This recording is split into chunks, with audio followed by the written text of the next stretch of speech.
Sally Field is a Hollywood icon, the all-American girl next door, but her past holds a terrible, devastating pain. Sally Field was born in California in 1946, and for the first few years of her life, she struggled with intense anxiety. In her 2018 memoir, In Pieces, Field recalled spending many days at the school nurse's office, waiting for her mother to come pick her up. Nothing and no one could distract or engage me enough to lessen the dread I felt. But her home was not a safe haven. In her book, Field revealed that for many years she was abused by her stepfather, stuntman Jacques Jacko O'Mahony. It was a tragic secret she didn't reveal to her mother for decades. In 1965, Sally Field won the role that launched her into stardom. For 32 episodes between 1965 and 66, she played the titular character on Gidget, the television adaptation of the iconic movie series. However, Field doesn't look at the series as her big break. Instead, she felt it was only a continuation of the work she was doing in her high school drama department, telling Yahoo Entertainment, "You call that a turn in the road. That's a fork in the road that changes your existence. That's not a break." The series was canceled after only one season, but Field quickly landed yet another iconic part that would keep her working for several more years. In The Flying Nun, Field played Sister Bertrill, a nun whose winged habit gives her the ability to soar in the wind. However, Field didn't love that role either, as she felt she missed out on having the classic college experience. "I did not want to be dressed as a nun all day long every day. I wanted to be part of my generation, although I didn't know how. I hadn't gone to college. I'd been cut off from my generation totally, and I kept turning it down and turning it down." She ultimately took the job because she was afraid she might not get any more work if she passed on it, but she didn't enjoy it, saying, "I learned little exercises to keep myself from tearing my hair out because it was so boring." After Gidget and The Flying Nun, Sally Field found it difficult to convince Hollywood to take her talent seriously. When the opportunity arose to star in a miniseries called Sybil, in which she would play a woman with multiple personality disorder, Field struggled to even get an audition. She told Bustle, "I was a joke. I knew I had to be so good that they couldn't turn away." Field told O, the Oprah magazine, that she went to her eventual audition in character, and the gamble paid off. She got the part, and she was indeed so good in Sybil that Hollywood took notice. She won an Emmy for her performance, and the miniseries wound up transforming her career trajectory as a result. But it also presented new problems. She recalled, "The challenge for me was that people saw Sybil and said, 'Boy, she can act, but man, is she ugly.'" Looking to once again shake up her image after starring in Sybil, Sally Field found the perfect co-star to help shed her cutesy reputation and her ugly one, Burt Reynolds. She told O, "I thought if I did a movie with Burt and he thought I was cute, then somebody else might think I was cute and I could continue acting." Field and Reynolds acted together in 4 movies in the late 70s and early 80s, including 2 Smokey and the Bandit films, The End and Hooper. In an appearance on Watch What Happens Live in 2022, Field said Reynolds was her worst on-screen kiss. It was just not something he really did very well. Just a lot of drooling with Despite that, however, the two had a 5-year on-again, off-again romance. In a 2015 interview with Vanity Fair, Reynolds called Field the love of his life. But in her memoir, she described Reynolds as emotionally abusive. She told Variety, "He had somehow invented in his rethinking of everything that I was more important to him than he had thought, but I wasn't." Thanks to her role in Sybil and her films with Burt Reynolds, Sally Field became popular in Hollywood and successfully made the transition from television to movies, which was almost unheard of at the time. She told Bustle, "In those days, if you were in situation comedy, you died in situation comedy." In 1980, Sally Field won her first Oscar for Norma Ray, in which she starred as a labor organizer who whips a small town into shape. And a few years later, Field won again, this time for Places in the Heart. Explaining that this award meant more than the first one, Field exclaimed in her acceptance speech, "This time I feel it, and I can't deny the fact that you like me. Right now, you like me." Those lines went on to become some of the most quoted and parodied in Hollywood history. "Thank you. You love me. You really love me." After fighting so hard through the early part of her career to be taken seriously as an actor, Sally Field became an icon in the 80s and 90s, with films like Steel Magnolias, Forrest Gump, and Mrs. Doubtfire. She told Yahoo that Mrs. Doubtfire was especially fun to film because she got along with co-star Robin Williams so well. There was this thing with Robin that he always tried to make me laugh. Everybody was always breaking up in the scene, falling apart in the scene because Robin was always improvising. He was a spectacular human, even more than his humor to me was Robin himself. But things weren't going as well in her personal life. Around that time, her marriage to Alan Greisman fell apart.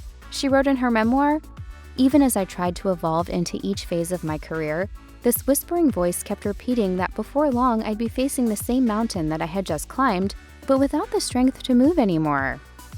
In 1996, Sally Field entered yet another new phase of her career. That year, she directed The Christmas Tree, a made-for-television holiday movie about a nun who befriends the head gardener at Rockefeller Center. Field told the Los Angeles Times that she didn't initially set out to direct, but couldn't turn down the opportunity. She also co-wrote the script, and in order to get the movie filmed to air by the holidays, she had to direct it. "If I was going to get the piece done, I either had to jump on it and dive in and do it myself, or I was probably going to miss the window of opportunity." 2 years later, in 1998, she was behind the camera again for an episode of a miniseries called From the Earth to the Moon. And in 2000, she helmed a feature film called Beautiful. She told Charlie Rose, "The reason why I wanted to be an actor was because I wanted to be a storyteller, and I can't tell enough stories with just me." By 2005, Sally Field had to contend with something new: aging. That year, she received an osteoporosis diagnosis, which wasn't necessarily a surprise. She told Health Day, "I was over 50, Caucasian, thin, small-framed, and I had it in my genetic history. It was almost a slam dunk."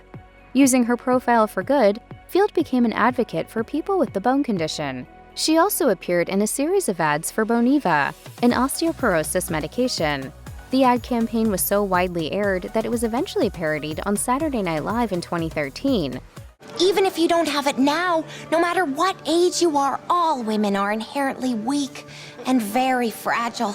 She told WebMD that she was initially hesitant, but the medication genuinely seemed to have helped slow the effects of osteoporosis in her case. Aging successfully isn't just about looking good, it's about having a good solid feeling about your health and yourself as a healthy person. Sally Field began her career in television and worked hard to make the switch to movies. But those distinctions became less important as her career soared. In the early 2000s, Field returned to television, winning her second Emmy Award for a recurring guest spot on ER. Beginning in 2006, Field also appeared full-time on the ABC family drama Brothers and Sisters, a role that won her another Emmy. She told Entertainment Weekly that being back on television felt right, because that's where the most interesting stories were happening.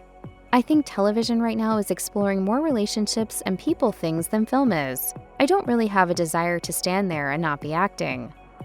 Sally Field is a staunch supporter of LGBTQ rights, thanks in part to her son Sam Greisman, who is gay. In 2012, Field received the Human Rights Campaign's Ally for Equality Award. Greisman introduced his mother at the ceremony and explained that she's always stood by his side no matter what. "When I came out, she didn't even bat an eye. In fact, she was overjoyed." In her acceptance speech, Field questioned why her support of her son would even be a question. She thanked the Human Rights Campaign for their work on behalf of equality and on behalf of her son, saying, "You all have fought for him as surely as if you were one of his parents. You've changed and are changing the lives of little boys and girls who realize something along the way, they're just different from their other brothers and sisters. And so the what?" Hollywood has historically been a difficult place for older women to find work, but Field was determined once again to chart her own path, and in 2012, she played one of the most iconic roles of her career in Steven Spielberg's Lincoln. In an interview on Oprah's Next Chapter that same year, Field revealed that she'd always wanted to play Mary Todd Lincoln. She said Spielberg approached her all the way back in 2005, and she agreed to it back then. It took many years for the film to actually be made, and she had to advocate for herself along the way because Spielberg was hesitant about the age difference between Field and her co-star Daniel Day-Lewis. As she wrote in her memoir In Pieces, Field was self-conscious too, but for different reasons. "I was back to being a television actor, whereas Daniel was considered to be the finest actor in the world." Spielberg initially decided against Field, but after seeing her act alongside Day-Lewis in a screen test, he changed his mind, and the role ultimately led to her third Oscar nomination. It was like magic. Sally Field has always been outspoken. Speaking with Variety in 2022, Field claimed that she was mostly just following the lead on her friend and 80 for Brady co-star Jane Fonda. I mean, I'm not Jane at all, even though I go where she tells me to go. In 2019, Fonda told Field to go to Washington, D.C. to protest as part of Fonda's Fire Drill Fridays, an event series urging lawmakers to take action to head off the oncoming climate crisis. Field spoke at one such protest that December, telling the crowd at the Capitol building, "We cannot sit back in our comfort zones and on our couches and wonder, what can we do? We can get out. We can do something, in the rain, whatever it takes." In 2023, Field was given the Life Achievement Award by the Screen Actors Guild, capping off an incredible career full of frequent transformation. While accepting the award, the actor rocked a short haircut highlighting her silver strands. People praised her for sporting her natural hair at the SAG Awards, while Sally Field's timeless beauty at the Oscars was also a hot topic the following year in 2024. At the SAG Awards in 2023, though, she recapped her career but insisted she didn't do it for the recognition or as an escape. "It has never been about a need to hide myself behind the characters of other people.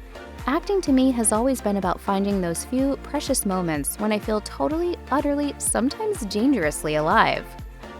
If you or someone you know may be the victim of child abuse, please contact the Child Help National Child Abuse Hotline at 1-800-4-A-CHILD, 1-800-422-4453, or contact their live chat services.